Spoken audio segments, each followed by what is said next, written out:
For coming out today. First, I would like to take a moment of silence for Daniel Prude, Dejan Kizzy, and Dion K. There are 3 more Black lives taken by police this week in America.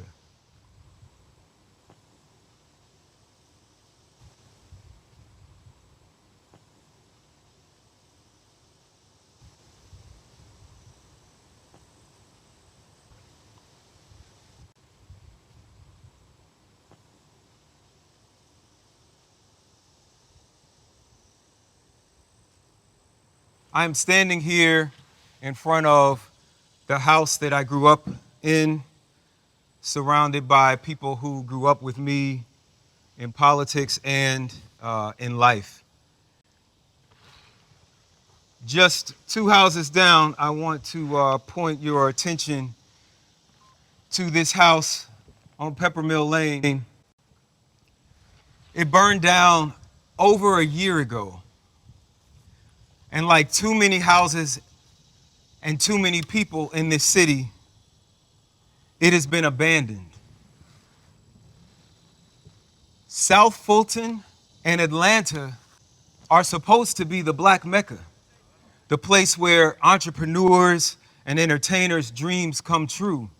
But though we are surrounded by all of these images and evidence of Black success, South Fulton and Atlanta, this region, is #1 in our nation for income inequality. How is this possible? How are cities run by Black people #1 for income inequality? The answer is us. We, the people, have allowed it.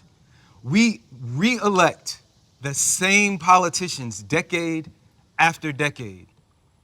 There are houses throughout the city of South Fulton that have looked like this house since our mayor was a Fulton County commissioner. In 2019, when this house burned down, I created a blighted property fund to seize houses like this from absentee landlords and have them demolished. So why is it still up? Well, as a city councilman, I can encourage my colleagues to pass an ordinance, but the mayor of the city sets the agenda for our council. He or she determines what is a priority in our city. So what are our priorities? Well, right now, we're busy buying amphitheaters for concerts and spending millions possibly on government buildings, which is what is going on in too many of our cities. Too many of our cities that are run by our people have world-class stadiums and failing schools. We raise taxes for government buildings while houses like this one you see here languish for decades. I challenged my city council last night during our budget hearings. We're raising property taxes again this year.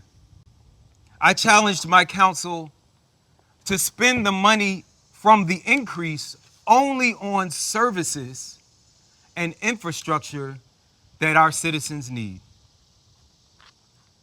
Because this is my neighborhood, and this is my hometown, and I won't have it any other way. Last week, we lost a Hollywood hero and a real-life hero, Chadwick Boseman. In the film Black Panther, director, writer Ryan Coogler imagined an African place unmolested by racism and colonialism, where Black people could develop ourselves to our greatest potential. That film changed my life. In 2017,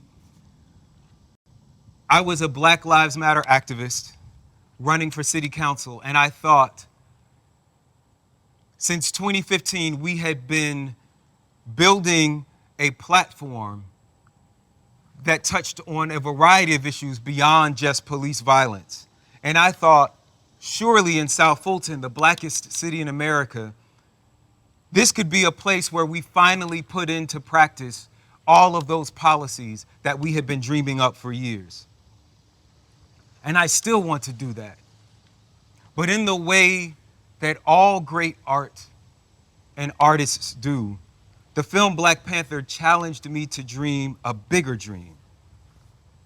First, I want to thank our current mayor, Bill Edwards, and county commissioners like Emma Darnell, Marvin Arrington, Jr. and Sr., Michael Lomax, and Michael Hightower, the first black elected leader in this area on county commission, and all the leaders who came before me, who did create a world, who created a place, a neighborhood like this, where I could grow up and not live in fear of being a Daniel Prude or a Dejon Kizzy or a Jacob Blake or a George Floyd. I didn't have those fears growing up here in South Fulton, and I want to thank the leaders that came before me for that.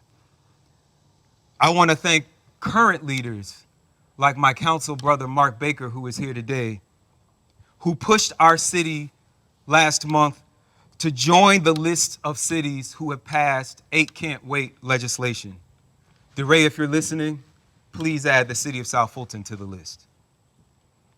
Black people deserve a place in America where we can feel safe, and police that actually make us feel safer and not more afraid. But black people also deserve to be free from economic exploitation, from environmental racism, from institutional forces that drive the disparities that we see in our communities in everything from health to educational outcomes. So the film Black Panther made me ask myself, what if we, the government of the blackest city in America, took a look at our budget, at every city department, at every tax dollar, at every policy that we proposed, and asked, how does this improve the lives of black people as a whole? We could be, and we should be, the model for black health interventions during this coronavirus pandemic. A model for policies that end the environmental racism that zones black neighborhoods as dumping grounds for the detritus of capitalism. We could intervene in failing schools, create job training programs for our youth, and network to build wealth with African nations throughout the diaspora. What if we did that? What if we were black on purpose? That's a double entendre, which means not just being unapologetically black about our demographics, but black with the purpose of improving the lives of our people. Now, some folks will say that this kind of thinking is racist, but it's not. It cannot be, because nearly every metric of American success, from home ownership to health disparities, has black people at the bottom.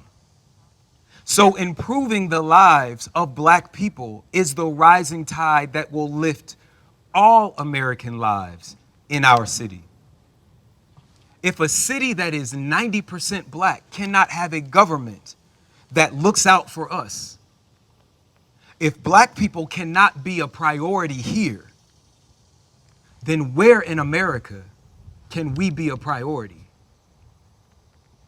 We are standing now in front of my childhood home. This is where I grew up, the son of a Grady nurse and a City of Atlanta accountant. My dad, who worked under every Atlanta mayor from Kasim Reed to Maynard Jackson. And he is here today with me. As you can see, though the neighborhood around this house has been going through some changes, this house stands strong to remind our community of what we have been and what we can be. And just as this house stands strong, so do the men that were raised here. This guy with the camera, this is my brother Michael. We used to fight like cats and dogs growing up. And when we were done and we got disciplined, my mother would make us hug it out. She'd say, "This is your brother. This is the only brother you have. When I'm gone, all you will have is each other."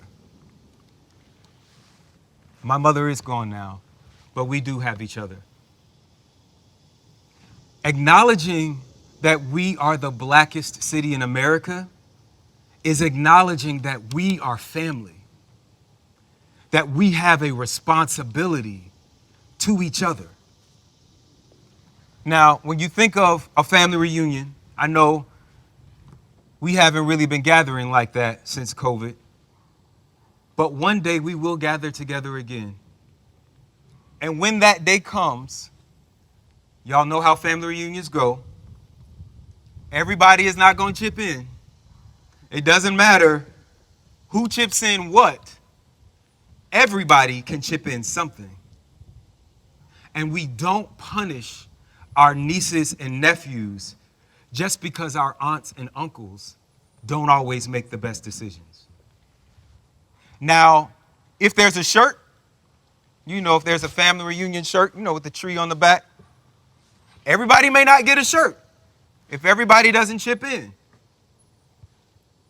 But we're going to make sure that all the children get something and everyone gets something to eat. Everyone gets something to eat.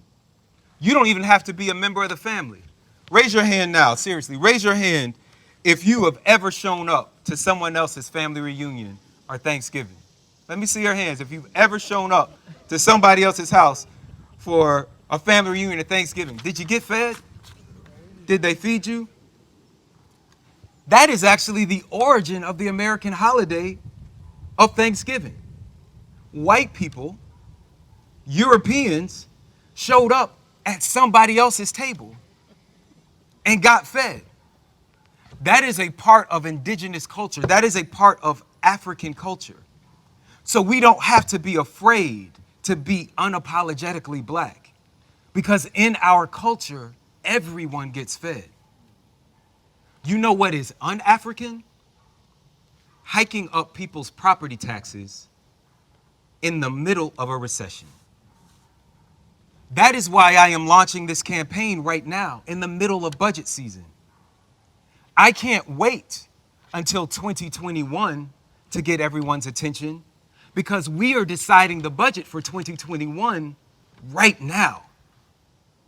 My role model, Congressman John Lewis, said, when you see something that isn't right, you have got to find a way to get in the way and make some good trouble. That's what I'm doing in this budget process. And that's what I'll be doing for the next 400 days of this campaign. Getting into some good trouble. Getting in the way of the way that things have always been done. Calling our community to have courageous conversations about income inequality and our responsibility to each other. I am going to spend the next 400 days talking about how we build a government that addresses 400 years of previous government's exploitation and abuse of black people.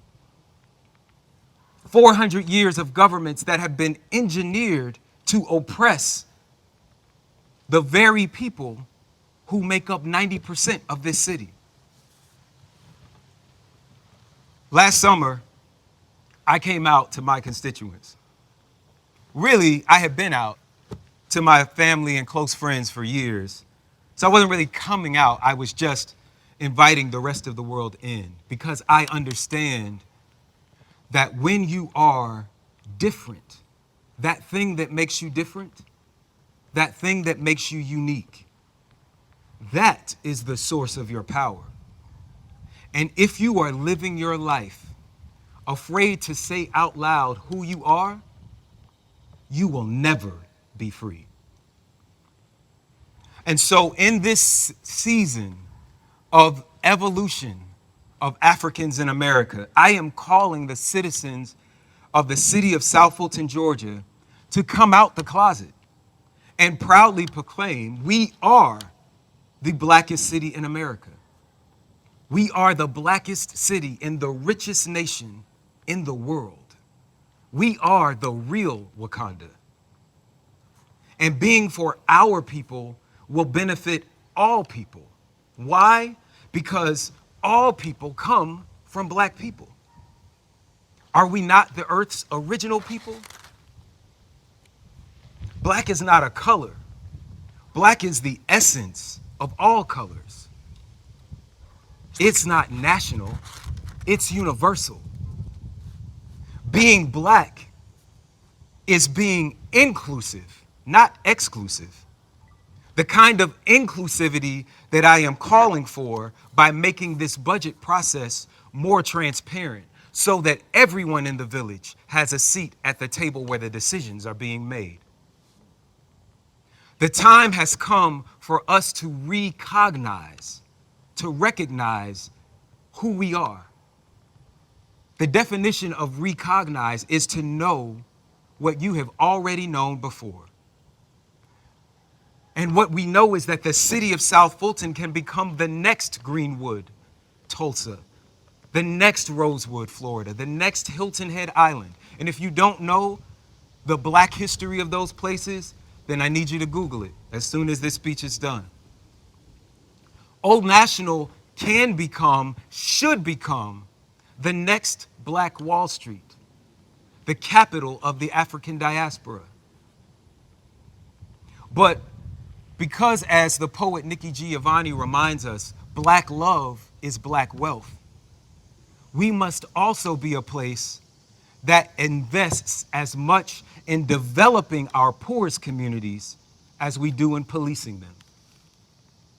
Because African culture teaches us that community comes first, we must be a city whose leaders tell land developers, black people are no longer for sale. And that includes black politicians and black votes. We will no longer allow you to put crap in our community that you wouldn't allow in yours. So I am proud to announce today my candidacy for mayor of the city of South Fulton, Atlanta's twin city and the blackest city in America. The next generation of leaders isn't coming. We are here. My slogan for this 2021 mayor's race is what I am calling this city to be. Black, period. On purpose, period. You can join this campaign by texting the word black to 33777. And I want to close now with the words of the legendary freedom fighter, Assata Shakur, which I'm going to ask you to repeat after me now. It is our duty to fight for our freedom. It is our duty to fight for our freedom. It is our duty to win. It is our duty to win. We must love each other and protect each other. We must love each other and protect each other. We have nothing to lose but our chains. We have nothing to lose but our chains. All right, that was cute.